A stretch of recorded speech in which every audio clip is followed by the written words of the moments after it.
ప్రజ్ఞ ట్యుటోరియల్స్కి స్వాగతం. ఈ వీడియోలో మనం ఇంటర్మీడియట్ వృక్షశాస్త్రంలోని పుష్ప విన్యాసం, అదేవిధంగా పుష్పం ఫలం యొక్క రకాల గురించి ఈ యొక్క వీడియోలో మనం వివరంగా నేర్చుకుందాం. ఈ వీడియోని స్కిప్ చేయకుండా చివరి వరకు చూసే ప్రయత్నం అయితే చేయండి. 2017 డిఎస్సిలో ఈ యొక్క బాహ్య స్వరూప శాస్త్రమైనటువంటి వేరు వేరు రూపాంతరాల నుండి ఫలాల వరకు ఉన్నటువంటి ఈ యొక్క పాఠ్యాంశాలలో సుమారుగా 10 బిట్స్ రావడం జరిగింది కనుక తప్పకుండా ఈ యొక్క వీడియోను స్కిప్ చేయకుండా చివరి వరకు చూసే ప్రయత్నం అయితే చేయండి. వీడియో మీకు నచ్చినట్లయితే తప్పనిసరిగా లైక్ చేయండి. పుష్ప విన్యాసం. అందం అనేది ఎప్పుడు కూడా ఆనందమే.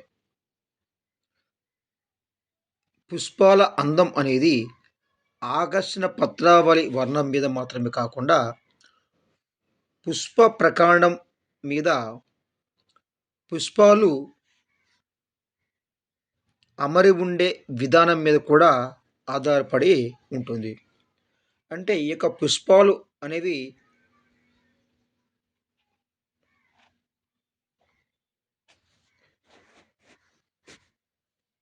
అందంగా కనపడడానికి కారణం ఏంటంటే ఈ యొక్క ఆకర్షణ పత్రావళి యొక్క వర్ణం.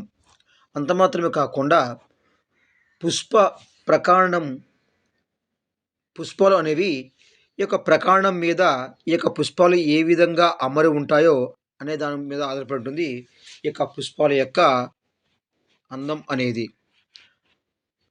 పుష్ప విన్యాసాక్షం మీద పుష్ప విన్యాస అక్షం మీద పుష్పాలు అమరి ఉండటాన్ని పుష్ప విన్యాసాక్షం మీద పుష్పాలు అమరి ఉండటాన్ని మనము పుష్ప విన్యాసము అంటాము.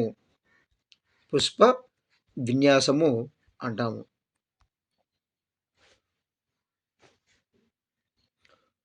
పుష్పం కాండ రూపాంతరం. పుష్పం అనేది కాండ రూపాంతరం. ప్రకాండ అగ్ర విభాజ్య కణజావళి ఈ యొక్క పుష్ప విభాజ్య కణజావళిగా మారుతుంది. అంటే ప్రకాండ వ్యవస్థలో ఉన్నటువంటి ఈ యొక్క అగ్ర విభాజ్య కణజావళి. మనం ఇక్కడ కణజాల గురించి నేర్చుకుంటూ మనం గత వీడియోలో అగ్ర విభాజ్య కణజావళి, పార్శ్వ విభాజ్య కణజావళి అని మనం నేర్చుకున్నామండి. ఈ యొక్క ప్రకాండ వ్యవస్థలో ఉన్నటువంటి ఈ యొక్క అగ్ర విభాజ్య కణజావళి అనేది పుష్ప విభాజ్య కణజావళిగా మారడం అయితే జరుగుతుంది. కనుపు మధ్యమాలు సాగవండి. ఇప్పుడు కూడా ఈ యొక్క కనుపు మధ్యమ సాగవు కనుక ఈ యొక్క అక్షం అనేది లేదా ఈ యొక్క పుష్ప వృంతం అనేది కుదించబడుతుంది. పుష్ప వృంతం అనేది కుదించబడుతుంది. ఎందుకంటే ఈ యొక్క కనుపు మధ్యమాలు అనేవి సాగకపోవడం వల్ల ఈ యొక్క పుష్ప విన్యాస అక్షం లేదా పుష్ప వృంతం అనేది కుదించబడి ఉంటుంది. అగ్రం వరుస కనుపుల దగ్గర అగ్రం వరుస కనుపుల దగ్గర పార్శ్వంగా ఈ యొక్క పత్రాలకు బదులుగా పుష్పాంగాలను ఉత్పత్తి చేస్తుంది. ఈ యొక్క ప్రకాండ వ్యవస్థ యొక్క అగ్రభాగంలో ఉన్నటువంటి ఆ యొక్క విభాజ్య కణజావళి యొక్క వరుస కనుపుల దగ్గర ఈ యొక్క పార్శ్వంగా ఈ యొక్క పత్రాలకు బదులుగా మరి ఈ యొక్క పుష్పాంగాలను ఉత్పత్తి చేస్తుంది ఈ యొక్క కాండం అనేది. మరి ఈ యొక్క అగ్రం అనేది పుష్పంగా మారుతుందా? ఏ అగ్రం అండి? ఇక ప్రకాండం యొక్క అగ్రం, కాండం యొక్క అగ్రం. ఈ యొక్క ప్రకాండం లేదా కాండం యొక్క అగ్రం అనేది పుష్పంగా మారుతుందా లేదా అది అనిశ్చితంగా పెరుగుతుందా? ఇక్కడ ప్రకాండ వ్యవస్థ యొక్క అగ్రవిభాజ్య కణజావళి విభజించడం వల్ల ఈ యొక్క కాండం అనేది మరి ఏమవుతుందంటే ఈ యొక్క పత్రాలకు బదులుగా ఈ యొక్క పుష్పాలను ఉత్పత్తి చేస్తుంది, పుష్పాంగాలను ఉత్పత్తి చేస్తుంది. ఈ యొక్క అగ్రం అనేది పుష్పంగా మారుతుందా లేదా అనిశ్చితంగా పెరుగుతుందా అనే విషయం ఆధారంగా మరి 2 ముఖ్యమైనటువంటి పుష్ప విన్యాసాలను నిర్వచించరండి.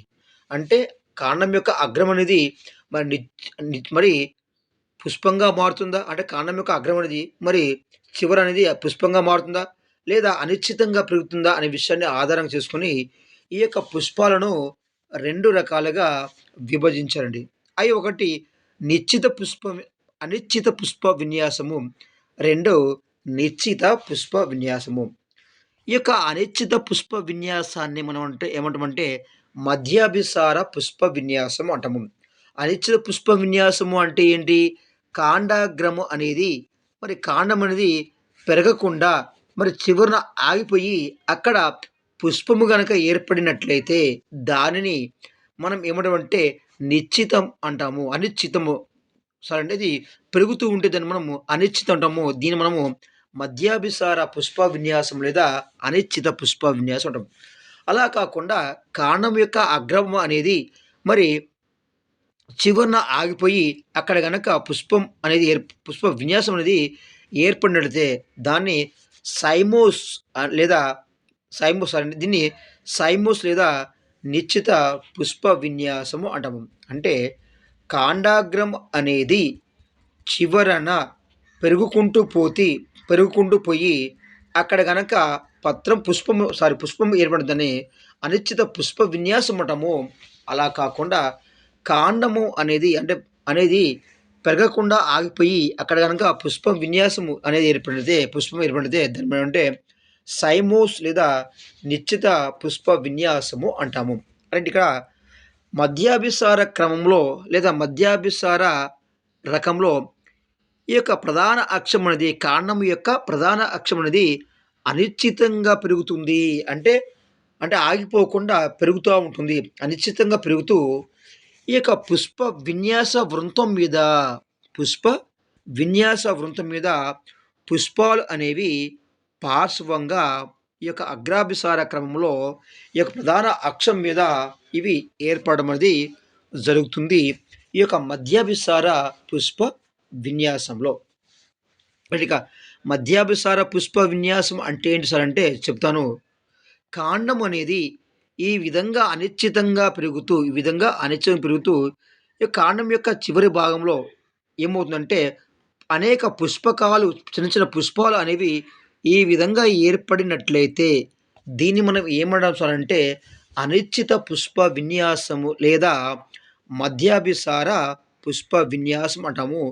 అలా కాకుండా కాండం అనేది ఈ విధంగా పెరుక్కుంటూ పుష్పాలు అనేవి ఈ విధంగా ఏర్పడుతూనే ఉన్నాయనుకో అలాంటి పుష్ప విన్యాసం మనం సైమోస్ పుష్ప విన్యాసము లేదా నిశ్చిత పుష్ప విన్యాసము అంటాము. ఇక్కడ మధ్యాభిసార పుష్ప విన్యాసము లేదా నిశ్చిత పుష్ప విన్యాసంలో అనేక రకాలు ఉన్నాయండి. ఇక్కడ నిశ్చిత పుష్ప విన్యాసము లేదా మధ్యాభిసార పుష్ప విన్యాసము అంటే ఏంటి సార్ అంటే ఇక్కడ కాండం అనేది అనిశ్చితంగా పెరుగుతూ ఉంటుంది. ఈ యొక్క పుష్పాలు కూడా ఈ యొక్క ప్రకాండ వ్యవస్థని ఈ విధంగా పుష్పాలు అనేవి ఏర్పడుతూనే ఉంటాయి. ఇలా ఏర్పడినట్లయితే ఇలాంటి పుష్ప విన్యాసాన్ని మనము మధ్యాభిసార పుష్ప విన్యాసము లేదా అనిశ్చిత పుష్ప విన్యాసం అంటాము. ఈ యొక్క మధ్యాభిసార లేదా అనిశ్చిత పుష్ప విన్యాసంలో రకరకాలు ఉన్నాయండి. వాటిని ఒకసారి చూద్దాం. రైట్. ఉదాహరణ క్రొటలేరియా జెన్సియా అంటే జనుము అండి. క్రొటలేరియా జెన్సియా అంటే జనుము. అదేవిధంగా మ్యాంజిఫెరా ఇండికా అంటే మామిడి. మామిడిలో ఈ యొక్క పుష్ప విన్యాసం అనేది మధ్యాభిసార పుష్ప విన్యాసం ఉంటుంది. మీకు బిట్ ఏమవుతుందంటే మధ్యాభిసార పుష్ప విన్యాసము దేంట్లో ఉంటుంది అంటే క్రొటలేరియా అదేవిధంగా మ్యాంజిఫెరా ఇండికా మామిడిలో మధ్యాభిసార పుష్ప విన్యాసం లేదా అనిశ్చిత పుష్ప విన్యాసం అనేది ఉంటుంది. అంటే కాండం పెరుగుతూనే ఉంటుంది. పెరుగుతున్నప్పుడు అక్కడ పుష్పాలు ఏర్పడుతుంటాయి. ఇది కాండం అనుకోండి. ఇక్కడ పుష్పాలు అనేవి ఏర్పడుతున్నాయి.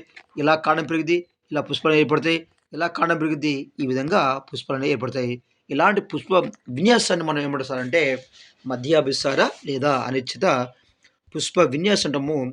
ఈ యొక్క మధ్యాభిసార లేదా అనిశ్చిత పుష్ప విన్యాసం అనేది ఎక్కడ ఉంటుంది సార్ అంటే క్రొటలేరియా జెన్సియా అంటే జనుములో అదేవిధంగా మ్యాంజిఫెరా ఇండికా మామిడిలో ఈ యొక్క మధ్యాభిసార పుష్ప విన్యాసం అనేది ఉంటుంది.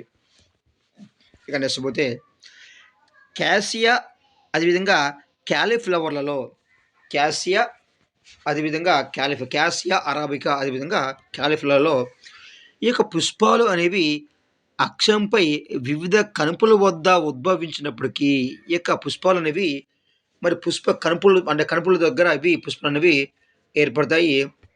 ఈ యొక్క కణుపుల వద్ద ఈ యొక్క పుష్పాలు ఏర్పడినప్పటికీ ఈ యొక్క పుష్ప వృంతాలు అనేవి వేరు వేరు పొడవుల్లో ఉండడం వల్ల పుష్పాలన్నీ ఒకే ఎత్తులో అమరి ఉంటాయి. ఇదేంటి సార్ ఇక క్యాసియా అరబికా అదేవిధంగా క్యాలీఫ్లవర్లో ఈ యొక్క పుష్పాలు అనేవి వివిధ కణుపుల వద్ద ఏర్పడతాయండి. ఉదాహరణ కణుపు అంటే ఏంటి? ఇది కాండం అనుకోండి. చూడండి ఇది కనుపు అండి. ఇది గట్టిగా ఉన్న విభాగం కనుపు అంటాము. ఇది కనుపు అంటాము. దీన్నేమో కనుపు అంటాము.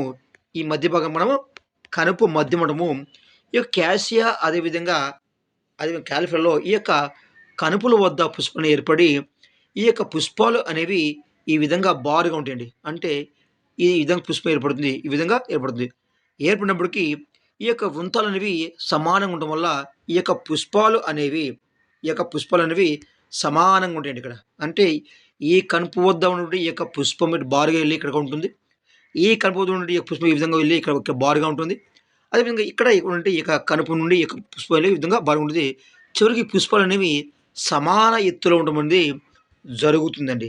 దేనిలో సార్ అంటే క్యాసియా అరబికా అదేవిధంగా క్యాలీఫ్లవర్లో. ఈ విధంగా ఒకే అక్షం పైన మరి ఈ యొక్క వేరు వేరు కనుపలు ఉన్నటువంటి ఈ యొక్క పుష్పాలనేవి ఒకే ఎత్తులో అమరి ఉంటాయి. ఇలాంటి పుష్పాన్ని మనం ఏమంటామంటే సమశిఖి అంటాం. ఏం సార్? సమశిఖి అంటాం. ఈ యొక్క సమశిఖి పుష్ప విన్యాసం అనేది ఎలా ఉంటుందంటే అంటే వేరు వేరు కనుపుల వద్ద ఉద్భవిస్తాయి. ఇలా ఇది చూడండి, ఇది ఒక కనుపు, ఇది ఒక కనుపు, ఇది ఒక కనుపు. చూడండి, ఇది ఒక పుష్పం, ఇది ఒక పుష్పకం, ఇది ఒక పుష్పం. కానీ ఏమవుతుంది? ఇవన్నీ కూడా సమాన ఎత్తులో ఉంటుంది. దీన్ని మనము సమశిఖి అంటాము. ఈ యొక్క సమశిఖి అనేటువంటి ఈ యొక్క పుష్ప విన్యాసం అనేది ఎక్కడ ఉంటుంది సార్ అంటే నీరుల్లి. ఎక్కడ ఉంటుంది సార్? నీరుల్లి. అదేవిధంగా క్యారెట్ లాంటి ఎపియేసి కుటుంబానికి చెందినటువంటి లేదా అంబెల్లిఫెరా కుటుంబ మొక్కల్లో ఈ యొక్క పుష్పాలను మనము చూడవచ్చండి. ఎక్కడ ఉంటుంది సార్? ఈ యొక్క సమశిఖి అనేది నీరుల్లి, అదేవిధంగా ఇక్కడ సార్ నీరుల్లి, అదేవిధంగా క్యారెట్ లాంటి ఏపీఏసి కుటుంబంలో దీన్ని మనం అంబెల్లిఫెరా కుటుంబం అంటాము. ఈ యొక్క అంబెల్లిఫెరా కుటుంబాల్లో ఈ యొక్క పుష్ప విన్యాసం మనం చూడవచ్చు. రైట్. మరి వీటిలో మొక్కలలో ఉన్నటువంటి ఈ యొక్క పుష్పాలన్నీ కూడా పుష్ప విన్యాస వృంతం అనేది కొన భాగంలో ఒకే స్థానంలో నుండి ఉద్భవించినట్లుగా మనకు కనిపిస్తాయి. ఇలాంటి పుష్ప విన్యాసాన్ని మనం ఏమంటామంటే గుచ్చము అంటాం. ఏమంటుంది? గుచ్చము అంటే గుచ్చము అనేది ఎక్కడ ఉంటుంది సార్ అంటే ఈ యొక్క నీరుల్లి, క్యారెట్, నీరుల్లి అదేవిధంగా క్యారెట్లలో ఈ యొక్క పుష్ప విన్యాసము అనేది ఏ రకము వచ్చిందంటే గుచ్చం రకానికి చెందేది. దీన్ని మనము అంబెల్ అంటామండి. నీరుల్లి అదేవిధంగా క్యారెట్లలో ఎలాంటి పుష్ప విన్యాసం ఉంటుందంటే గుచ్చం రకానికి పుష్ప విన్యాసం ఉంటుంది. రైట్. అదేవిధంగా అకిరాంతస్ అటువంటి మొక్క అండి. దీన్ని మనం ఉత్తరేణి అంటాము, అకిరాంతస్. అదేవిధంగా పోయేసి లేదా దీన్ని మనం గ్రామిని లేదా గ్రామినేసి అంటాం. పోయేసి అన్న గ్రామిని లేదా గ్రామినేసి అన్న ఒకటే. అకిరాంతస్ అదే ఉత్తరేణి, అదేవిధంగా పోయేసి లేదా గ్రామినే కుటుంబానికి చెందినటువంటి ఈ యొక్క గడ్డి జాతి మొక్కలలో ఈ యొక్క కంకులలో ఏమవుతుందంటే వృంత రహిత పుష్పాలు అనేవి పుష్ప విన్యాస వృత్తం మీద ఈ యొక్క అగ్రాభిసార క్రమంలో అమరి ఉంటాయి. దేని సార్ అంటే అకిరాంతస్ ఉత్తరేణి, అదేవిధంగా పోయేసి లేదా గ్రామినేసి కుటుంబించినటువంటి గడ్డి జాతి మొక్కల్లో మరి ఎలా ఉంటుందంటే అగ్రాభిసార క్రమంలో ఈ యొక్క పుష్పాలు అనేవి అమరి ఉండడం అనేది జరుగుతుంది. ఇక నెక్స్ట్ సార్ మ్యూసా ప్యారడైజికా లేదా అరటి అండి. మ్యూసా ప్యారడైజికా అరటి, అదేవిధంగా కోకాస్ న్యూసిఫెరా కొబ్బరి, అదేవిధంగా కొలకేసియా చేమ మొక్కల్లో ఈ యొక్క పుష్ప విన్యాసం ఎలా ఈ యొక్క పుష్ప విన్యాసం ఎలా ఉంటుందంటే మట్ట అని పిలువబడేటువంటి రూపాంతరం చెందిన పుష్పపుచ్చముతో రక్షింపబడుతూ వృంతరహిత అదేవిధంగా ఏకలింగ వృంతరహిత ఏకలింగ వంద్య పుష్పాలు అనేవి ఈ యొక్క అగ్రాభిసార క్రమంలో అమరి ఉండడం జరుగుతుంది. దేని సార్ అంటే మ్యూసా ప్యాడైస్గా ఆల్రెడీ, అదేవిధంగా కోకాస్ న్యూసిఫెరా కొబ్బరి, కొలకేసియా చేమలో వంటి మొక్కల్లో ఈ యొక్క పుష్పం అనేది మట్టగా చెప్పవచ్చండి. ఈ యొక్క పుష్ప విన్యాసం అనేది మట్ట అని పిలువబడేటువంటి రూపాంతరం చెందినటువంటి ఈ యొక్క పుష్ప పుచ్చంతో రక్షింపబడుతూ వృంతరహిత వీళ్ళు ఏమిటంటే వృంతరహిత అదేవిధంగా ఏకలింగ వంద్య పుష్పాలు అనేవి వృంతరహిత ఏకలింగ అదేవిధంగా వంద్య పుష్పాలు అనేవి ఎక్కడ ఉంటుంది అంటే మ్యూసా అదేవిధంగా ఈ యొక్క కోకస్లో కొలకేసియా వంద్య పుష్పాలు అనేవి ఎలా ఉంటాయి అంటే అగ్రాభిసార క్రమంలో అమరి ఉండడం అనేది జరుగుతుంది. ఇటువంటి పుష్ప విన్యాసాన్ని మనం ఏమంటాం సార్ అంటే స్పాడిక్స్ లేదా మట్ట అని కూడా ఉంటాయి. ఇలాంటి పుష్పం అంటే స్పాడిక్స్ అంటాము, స్పాడిక్స్ లేదా మట్ట అంటాం. అంటే మ్యూసా ప్యారడైస్గా అది కోకాస్ అది కొలకేసియాలో మరి ఉన్నటువంటి పుష్ప విన్యాసాన్ని ఏమంటాం సార్ అంటే స్పాడిక్స్ అంటాం. అలానే ఆస్టరేసి దీన్ని మనము కంపోజిటే అని కూడా ఉంటుంది. ఆస్టరేస్ కుటుంబం లేదా కంపోజిటే కుటుంబం చెందినటువంటి ట్రైడాక్స్ దీన్ని మనము గడ్డి చేమ అంటాము. అదేవిధంగా ప్రొద్దుతిరుగుడు సన్ఫ్లవర్ దీన్ని మనము సూర్యకాంతం అంటామండి. ఈ యొక్క ఆస్టరేసి లేదా కంపోజిటే కుటుంబానికి చెందినటువంటి ఈ యొక్క గడ్డి చేమంతి అదేవిధంగా సూర్యకాంతం లేదా ప్రొద్దుతిరుగు పుష్ప మొక్కల్లో కుదించబడినటువంటి పుష్ప విన్యాస వృంతం అంటే పుష్ప విన్యాస వృంతం అనేది కుదించబడి ఉంటుందండి. పుష్ప విన్యాసం అనేది కుదించబడి ఏకలింగక అదేవిధంగా ద్విలింగక వృంతరహిత పుష్పాలు అంటే వృంతాలు లేనటువంటి ఉన్నటువంటి పుష్పాలు అనేవి కేంద్రాభిసార క్రమంలో దీని మ్యూసా ప్యారడైస్గా అదేవిధంగా కొబ్బరి కొలకేసియాలో మనము ఎలా ఉంటుందండి అగ్రాభిసార క్రమంలో పుష్పాలు ఉంటే మరి ఇక్కడ గడ్డి చామంతి అదేవిధంగా సూర్యకాంతం వంటి పుష్పాల్లో ఈ యొక్క పుష్పాలు అనేవి మరి పుష్ప విన్యాస వృంతం మీద ఆవరి ఉండి ఇవి ఏకలింగం కానీ లేదా ద్విలింగం కానీ కలిగి ఉండి మరి వృంతరహిత పుష్పాలుగా ఉంటూ కేంద్రాభిసారంగా ఇవి వృద్ధి చెందడం అయితే జరుగుతుంది.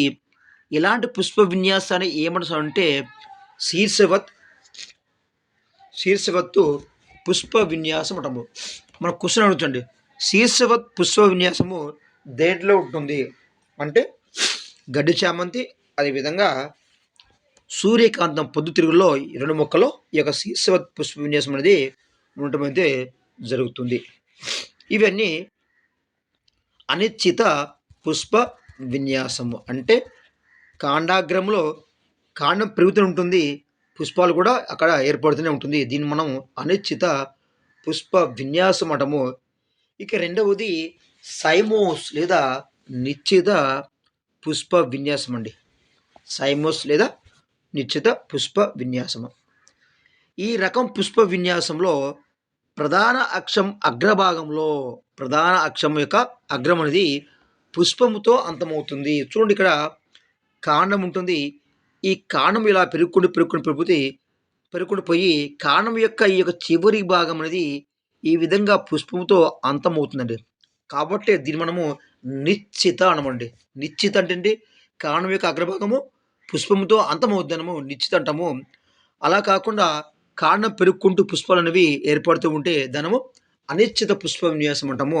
రైట్, ఇక్కడ నిశ్చిత లేదా సైమోస్ అనేటువంటి యొక్క పుష్ప విన్యాసంలో ఈ యొక్క ప్రధాన అక్షం ఈ విధంగా పెరుగుతూ ఈ ప్రధానం యొక్క చివరి భాగము అనేది ఈ యొక్క అగ్రం అనేది పుష్పముతో అంతమవుతుంది. అందుకే దీన్ని మనం ఏమంటామంటే నిశ్చిత పుష్ప విన్యాసము లేదా సైమోస్ పుష్ప విన్యాసం అంటామండి.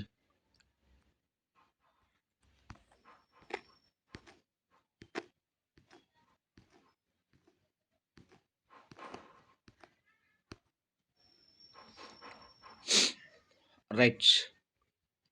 ఇక్కడ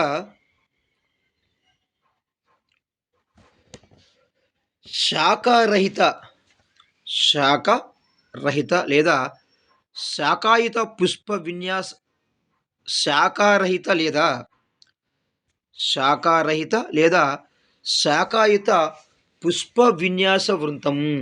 అంటే ఇక్కడ శాఖలు అనేవి ఏర్పడవండి. ఎందుకంటే కాండం శాఖ యొక్క చివరి భాగంలో ఇక్కడ పుష్పాలు అనేవి ఏర్పడతాయి కాబట్టి ఇక్కడ పుష్పంతో అంతమవుతుంది కాబట్టి దీన్ని మనము అనిశ్చిత పుష్ప విన్యాసం లేదా సైమోస్ అంటాము.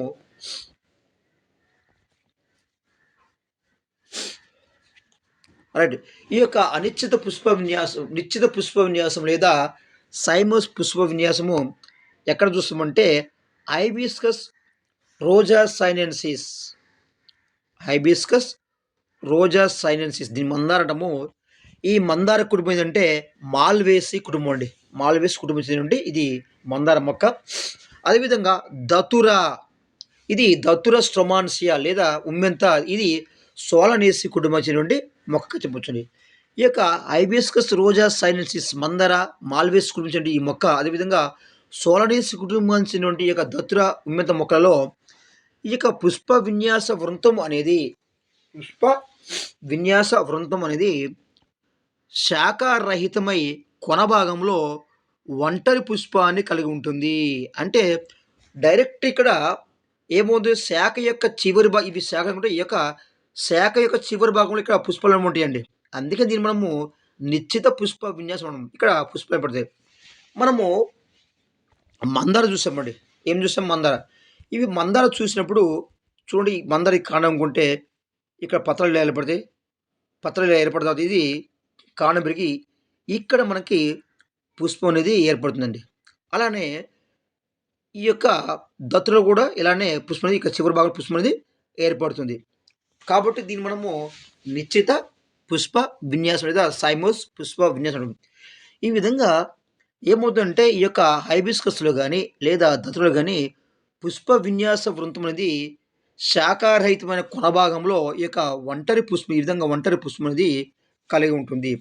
దీన్ని ఏమంటాం సార్ అంటే ఏకాంత నిశ్చిత పుష్ప విన్యాసం. అంటే ఒకే పుష్పం ఉంటుందండి. ఇక్కడ ఉమ్మెత్త కానీ లేదా మందార చూస్తే శాఖ యొక్క చివరి భాగంలో అనేక పుష్పాలు ఉండండి, ఒకటే పుష్పం ఉంటుంది. కాబట్టి దీన్ని ఏమంటాం సార్ అంటే ఏకాంత నిశ్చిత పుష్ప విన్యాసం అంటాం. ఇక నెక్స్ట్ పోతే బోగన్ విలియా. బోగన్ విలియా అంటే కాగితపు పూల చెట్టు అంటాము, కాగితపు పూల చెట్టు. నెక్స్ట్ పోతే జాస్మిన్ మల్లె మొక్కలలో 3 పుష్పాలున్న నిశ్చిత పుష్ప విన్యాసం ఉంటుంది. చూడండి, ఇక్కడ మామూలు మందార కానీ అదేవిధంగా ఉమ్మెత్తులు కానీ శాఖ యొక్క చివరి భాగంలో ఒకే పుష్పం ఉంటుందండి, ఒకే పుష్పం ఉంటుంది. ఈ విధంగా ఒకే పుష్పం ఉంటుంది. కానీ బోగన్ విలియా కాగిత పూల చెట్టు లేదా జాస్మిన్ మల్లె మొక్కల్లో ఏముందంటే ఈ విధంగా కాండం వచ్చేసి 1, 2, 3 చూసి ఇక్కడ 3 పుష్పాలు ఉండండి. ఇదొక పుష్పం, ఇదొక పుష్పం, ఇది పుష్పం. చూడండి మీరు మల్లె యొక్క పువ్వు చూడితే, మల్లె పువ్వు చూడితే ఈ కాండం ఇస్తే కాండం చివరి భాగం మన ఇక్కడ 3 పూలు మనం చూస్తున్నట్టుగా మనం ఈ 3 పూలు మనం చూసి ఈ విధంగా 3 పూలు చూడవచ్చు. ఇది కూడా నిశ్చిత పుష్ప విన్యాసంగా చెప్పవచ్చు. ఎందుకు నిశ్చిత పుష్ప విన్యాసం అంటే ఇక్కడ పుష్పముతోనే ఇక్కడ కాండం యొక్క అగ్రం అనేది ఆగిపోతుందండి. అంటే కాండం యొక్క చివరి భాగంలో ఈ పుష్పం యొక్క ఈ యొక్క పుష్పంతోనే ఆ కాండం యొక్క మరి పెరగడం అనేది ఆగిపోతుంది. కాబట్టి దీన్ని మనం నిశ్చిత పుష్పం అంటాం. ఈ విధంగా బోగన్ విలియాలో అదేవిధంగా జాస్మిన్ మల్లెలో మరి 3 పుష్పాలు ఉన్నటువంటి నిశ్చిత పుష్ప విన్యాసం అనేది ఏర్పడి ఉంటుంది. దీన్ని మనం ఏమనుసారంటే సైమ్యూల్ అంటాము. ఏమన్నా సార్? సైమ్యూల్ అంటే ఈ యొక్క కాండం యొక్క చివరి భాగంలో ఈ విధంగా 3 పుష్పాలు ఉన్నటువంటి ఈ యొక్క 3 పుష్పాలు ఉంటాయి. ఈ 3 పుష్పాలు ఏర్పడతాయి. ఈ విధంగా 3 పుష్పాలు ఏర్పడినట్లయితే దీన్ని మనం ఏమంటాం అంటే సైమ్యూల్ అంటాము. ఇది 3 పుష్పాలు ఉన్నటువంటి నిశ్చిత పుష్ప విన్యాసానికి ఉదాహరణగా చెప్పవచ్చు.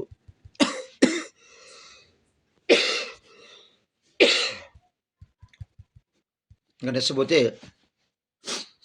పుష్ప వృంతము శాఖాయుతంగా ఉన్నప్పుడు పుష్పవృందం శాఖాయుతంగా ఉన్నప్పుడు సైమోస్ శాఖల సంఖ్యలను బట్టి సైమోస్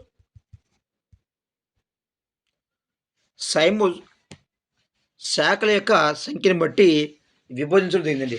అంటే ఇక్కడ సైమోల్ అంటుంది ఒక శాఖ ఏర్పడిన తర్వాత ఈ శాఖ యొక్క చివరి భాగంలో మరి 3 పుష్పాలు అనేవి ఏర్పడుతున్నాయి. దీన్ని మనము సైమ్యుల్ అంటాము. ఈ విధంగా సైమ్యుల్ అనేది అంటే పుష్పవృంతము శాఖాయుతంగా ఉన్నప్పుడు పుష్పవృంతం అనేది శాఖాయుతంగా ఉన్నప్పుడు ఈ యొక్క సైమ్యుల్‌ను శాఖల యొక్క సంఖ్యను బట్టి విభజించడం 3 రకాలుగా విభజించడం అనేది జరిగింది. అవేంటి సార్ అంటే ఏకశాఖీయ నిశ్చితము, ఏకశాఖీయ నిశ్చితము. 2 ద్విశాఖీయ నిశ్చితము. మూడవది బహుశాఖీయ నిశ్చితము. ఏంటో ఒకసారి చూద్దామండి. ఫస్టు ఏకశాఖీయ నిశ్చితము. ప్రతిసారి ఒక శాఖ చొప్పున ఏర్పడడం. ఉదాహరణ హెమీలియా, అదేవిధంగా సోలనం.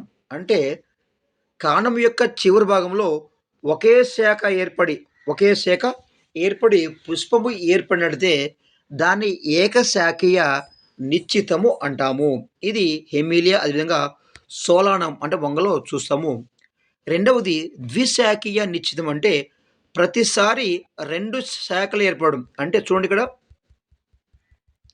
ఇది ఒక శాఖ అండి. ఈ శాఖ నుండి 2 శాఖలు ఏర్పడి ఇక్కడ ఒక పుష్పం, ఇక్కడ ఒక పుష్పం ఏర్పడితే దీన్ని మనం ఏమంటాం సార్ అంటే ద్విశాఖీయ నిశ్చిత పుష్ప విన్యాసం లేదా ద్విశాఖీయ నిశ్చితం అంటాము.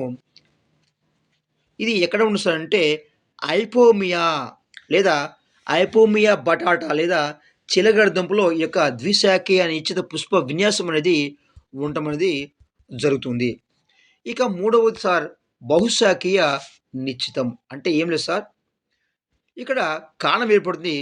కాండం నుండి అనేకమంది చిన్న చిన్న ఇలా ఇలా శాఖలు ఏర్పడి ఈ ఒక్కొక్క శాఖ నుండి ఈ యొక్క పుష్పంతో అంతమవుతుంది. ఈ యొక్క శాఖ అనేది ఇక్కడ ఒక పుష్పము, ఇక్కడ ఒక పుష్పము, ఇక్కడ ఒక పుష్పము, ఇక్కడ ఇలా అనేక రకాల పుష్పాలనేవి ఏర్పడినట్లయితే దీన్ని ఏమనసామంటే మరి బహుశాఖీయ నిశ్చితం అంటాము. బహుశాఖీయ నిశ్చితం అంటాం. అంటే ప్రతిసారి కూడా మరి 2 శాఖలు 2 కంటే ఎక్కువ శాఖలు ఏర్పడిద్ది ఏమంటే బహుశాఖీయ నిశ్చితం అంటాం. ఉదాహరణ నీరియం ఒడోరం. నీరియం ఒడోరం పూర్తి పేరు ఇది గన్నేరు అంటామండి. ఈ యొక్క నీరియం ఒడోరం లేదా గన్నేరు వంటి మొక్కలో బహుశాఖీయ నిశ్చిత పుష్ప విన్యాసం ఏర్పడుతుంది. అంటే ఏమో సార్ ఇక్కడ ఒక శాఖ ఏర్పడుతుంది, ఒక శాఖ ఏర్పడుతుంది. ఈ శాఖలో అనేక శాఖలు చివరి భాగంలో ఈ విధంగా శాఖ యొక్క చివరి భాగం అనేక శాఖలు ఇలా ఏర్పడతాయి. ఈ శాఖలనేవి పుష్పంతో అంతమవుతాయి. ఈ విధంగా పుష్పాలు అనేవి అనేకం 2 కంటే ఎక్కువ అనేకం ఏర్పడితే ఇలాంటి పుష్ప విన్యాసాన్ని మనం ఏమంటాం అంటే బహుశాఖీయ నిశ్చిత పుష్ప విన్యాసం అంటాము. ఈ యొక్క బహుశాఖీయ నిశ్చిత పుష్ప విన్యాసం అనేది నీరియం ఒడోరం అటువంటి గన్నేరు మొక్కలో ఉండడం మనము చూస్తూ ఉంటాం. ఇది నిశ్చిత పుష్ప విన్యాసంలో రకాలండి. రైట్. ఈ యొక్క పుష్ప విన్యాసంలో అనిశ్చిత పుష్ప విన్యాసము, నిశ్చిత పుష్ప విన్యాసలే కాకుండా ఆవృతి బీజాల్లో కొన్ని ప్రత్యేకమైన పుష్ప విన్యాసాలు ఉంటాయండి. అసలు ఏంటి సార్ అనిశ్చిత పుష్ప విన్యాసం అంటే ఏంటి? కాండము ఈ విధంగా చూడండి. కాండం ఈ విధంగా పెరుగుతున్నప్పుడు ఈ కాండం పెరుగుతూనే ఉంటుందండి. కాండం పెరుగుతూ ఉంటుంది. ఈ కాండంపై అనేకమంటి పుష్పాలు ఏర్పడుతూనే ఉంటాయి. ఈ కాండం పెరుగుతుంది, పుష్పాలు ఏర్పడతాయి. కాండం పెరుగుతుంది, పుష్పాలు ఈ విధంగా ఏర్పడినది దీన్ని మనం అనిశ్చిత పుష్ప విన్యాసము అంటాము. అనిశ్చిత పుష్ప విన్యాసం. మరి నిశ్చిత పుష్ప విన్యాసం అంటే సార్ అంటే కాండం అనేది పెరగకుండా ఇక్కడ చివరిలో ఆగిపోతుంది. శాఖ సారీ కాండం యొక్క శాఖ అండి. శాఖ అనేది ఇక్కడ ఆగిపోతుంది. ఈ శాఖ చివరి భాగంలో ఆగిపోయిన తర్వాత ఈ యొక్క శాఖ భాగంలో ఒక పుష్పం అనేది ఒకే ఒక పుష్పం అనేది ఏర్పడుతుంది. ఇలా ఏర్పడినట్లయితే దీన్ని మనము నిశ్చిత పుష్ప విన్యాసం లేదా సైమోస్ పుష్ప విన్యాసం అంటాం. అంటే శాఖ యొక్క కాండంలో శాఖలు పెరుగుతూ ఉంటే పుష్పాలు ఏర్పడుతూ ఉంటాయి. దాన్ని ఏమంటే అంటే శాఖలు పెరుగుకుంటూ పోతాయి, పుష్పాలు ఏర్పడుతూ ఉంటాయి. దాన్ని మనము అనిశ్చితము. అలా కాకుండా శాఖలు అనేవి మరి పెరుగుదల ఆగిపోయి చివరన పుష్పం ఏర్పడితే దాన్ని మనము నిశ్చిత పుష్ప విన్యాసం అంటాము మనం. ఆ యొక్క అనిశ్చిత, అది నిశ్చిత పుష్ప విన్యాసంలో మనం రకాలైతే చూసాము. ఈ యొక్క ఆవృత్తి బీజాల్లో ఈ యొక్క నిశ్చిత పుష్ప విన్యాసము, అనిశ్చిత పుష్ప విన్యాసాలే కాకుండా కొన్ని రకాల పుష్ప విన్యాసాలు ఉంటాయండి. అవి చూద్దాం. ఇవి డైరెక్ట్‌గా మనకి ఇంటర్‌లో డీఎస్‌లో బిట్స్ అడుగుతాయండి. డైరెక్ట్‌గా మనం వీటిని చూసుకోవాలి ఒకసారి. రైట్. అవేంటో చూద్దాం. డైరెక్ట్ చెప్తాను మీకు గుర్తుపెట్టుకోండి. లామియేటి, లామియేటి దీన్ని మనము లాబియేటి అంటామండి. లేదా లాబియేటి లేదా లాబియేటి లేదా లామియేటి కుటుంబంలో మొక్కల్లో వర్టిసెల్లాస్టర్ పుష్ప విన్యాసం ఉంటుంది. డైరెక్ట్ బిట్టండి ఏముంటది. లామియేసి లేదా లాబియేటి కుటుంబంలో ఏ పుష్ప విన్యాసం ఉంటుందని డైరెక్ట్‌గా అడుగుతాడు కాబట్టి మనం వర్టిసెల్లాస్టర్ పుష్ప విన్యాసం ఉంటుంది. ఇక నెక్స్ట్ పోతే యూఫోర్బియేసి, యూఫోర్బియేసి కుటుంబంలో ఏ పుష్ప విన్యాసం ఉంటుంది సార్ అంటే సయాతియం పుష్ప విన్యాసం ఉంటుందండి. యూఫోర్బియేసిలో సయాతియం పుష్పం. ఇక్కడ లాబియేటి లేదా లామియేసి కుటుంబంలో వర్టిసెల్లాస్టర్ పుష్ప విన్యాసం ఉంటుంది. అదేవిధంగా యూఫోర్బియేసి కుటుంబంలో సయాతియం పుష్ప విన్యాసం ఉంటుంది. ఈ 2 విషయాలు గుర్తుపెట్టుకుంటే సరిపోతుంది. ఇంకా నెక్స్ట్ పోతే మర్రి ఏంటండి, మర్రి లేదా ఫైకస్ అంటాము. ఈ యొక్క ఫైకస్ లేదా విధంగా మర్రి జాతుల్లో హైపంతోడియం పుష్ప విన్యాసం ఏమన్నా సార్ అంటే మర్రి లేదా ఈ యొక్క ఫైకస్ జాతి మొక్కలో హైపంతోడియం పుష్ప విన్యాసం అనేది ఉండడం అయితే జరుగుతుంది.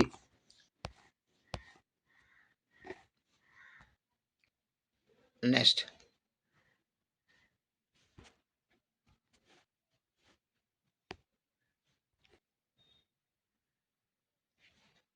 ఇక్కడ హైపంతోడియం పుష్ప విన్యాసం లేదా మర్రిలో పుష్ప విన్యాసం ఎలా ఉంటుందో చూద్దామండి. రైట్. ఈ యొక్క మర్రి లేదా హైపంతోడియం అనేటువంటి ఈ యొక్క మర్రిలో హైపంతోడియం అనేటువంటి పుష్ప విన్యాసం ఉంది. ఈ యొక్క పుష్ప విన్యాసంలో అనేక వృంతరహిత ఏకలింగ పుష్పాలు ఉంటాయండి. అనేక వృంతరహిత ఏకలింగ పుష్పాలు ఉంటాయి. కండగల గిన్నెలాగా రూపాంతరం చెందిన పుష్ప విన్యాస వృంతం ఉంటుంది. ఈ యొక్క పుష్ప విన్యాస వృంతం లోపల నిర్ణీత క్రమంలో కాకుండా ఈ యొక్క పుష్పాలు అనేవి అమరి ఉంటాయి. దీనిలో పురుష పుష్పాలు అనేవి అగ్రభాగాన గల రంధ్రానికి ఈ యొక్క మరిలో ఈ యొక్క పురుష పుష్పాలు అనేవి ఈ యొక్క అగ్రభాగాన గల రంధ్రానికి మరి దగ్గరగాను, అదేవిధంగా స్త్రీ పుష్పాలు అనేవి క్రింది భాగంలోను, ఆ యొక్క పుష్ప విన్యాసంలో ఈ యొక్క స్త్రీ పుష్పాలు క్రింది భాగంలోను ఉండి పురుష స్త్రీ పుష్పాల మధ్య మరి వంద్య స్త్రీ పుష్పాలు ఉంటాయండి. ఈ యొక్క హైపంతోడియం పుష్ప విన్యాసంలో ఈ యొక్క ఫైకస్ మరిలో ఈ యొక్క స్త్రీ పుష్పాలు ఉంటాయి. అదేవిధంగా పురుష పుష్పాలు ఉంటాయి. ఈ యొక్క పురుష అదేవిధంగా స్త్రీ పుష్పాల మధ్య ఏమిటంటే వంద్య స్త్రీ పుష్పాలు ఉంటాయండి. వంద్య స్త్రీ పుష్పాలు ఉంటాయి. ఈ యొక్క వంద్య స్త్రీ పుష్పాలు నుండి దీన్ని మనం ఏమంటే గాల్ పుష్పాలు అంటామండి. అంటే ఫైకస్ మరిలో ఉన్నటువంటి హైపంతోడియం పుష్ప విన్యాసంలో స్త్రీ పుష్పాలు ఉంటాయి. అదేవిధంగా పురుష పుష్పాలు ఉంటాయి. మరి స్త్రీ పురుష పుష్పాలకు మధ్య ఇంకేముంటంటే వంద్య స్త్రీ పుష్పాలు అయినటువంటి గాల్ పుష్పాలు వెరీ ఇంపార్టెంట్. గాల్ పుష్పాలు అనేవి ఉంటాయండి. ఈ యొక్క గాల్ పుష్పాలు ఉండడం అనేది ఈ యొక్క ఫైకస్ లేదా హైపంతోడియం పుష్ప విన్యాసం యొక్క ప్రత్యేకత. రైట్. మరి ఈ మొక్కలు ఉండి ఈ యొక్క గాల్ పుష్పాలలో ఏంటి సార్ గాల్ పుష్పాలు అంటే ఫైకస్లో ఉన్నటువంటి పుష్ప విన్యాసంలో స్త్రీ పురుష పుష్పాలు ఉంటాయి. ఈ స్త్రీ పురుష పుష్పాల మధ్య స్త్రీ వంద్య పుష్పాలు ఉంటాయి. ఈ స్త్రీ వంద్య పుష్పాలు మనము గాల్ పుష్పాలు అంటాము. ఈ యొక్క గాల్ పుష్పాలలో గుడ్లను పొదిగినటువంటి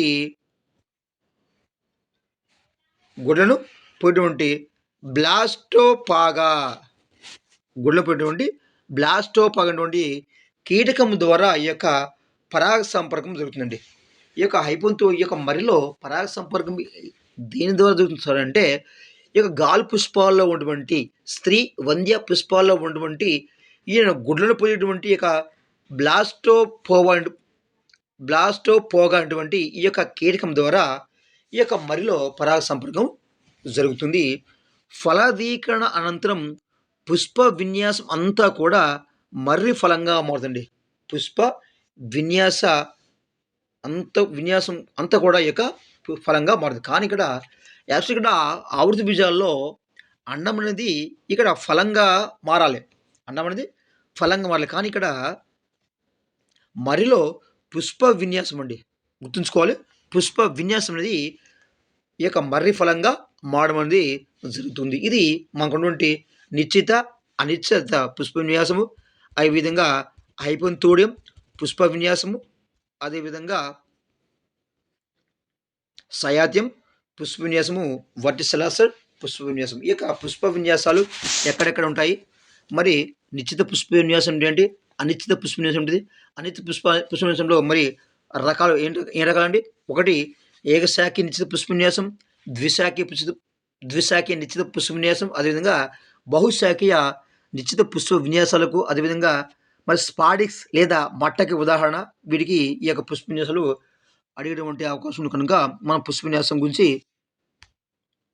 నేర్చుకుంటే మనకి డిఎస్సిలో మనం బిట్స్ చేసే అవకాశం ఉంటుంది కనుక తప్పకుండా ఈ యొక్క వీడియోను అర్థం కాకపోతే మరోసారి చూడండి, నేర్చుకోవడానికి ట్రై చేయండి. చూస్తూనే ఉండండి మన ప్రజ్ఞ ట్యుటోరియల్స్. నెక్స్ట్ క్లాస్లో మనము పుష్పము, అదేవిధంగా పుష్పంలోని భాగాల గురించి నేర్చుకుందాం. చూస్తూనే ఉండండి ప్రజ్ఞ ట్యుటోరియల్స్.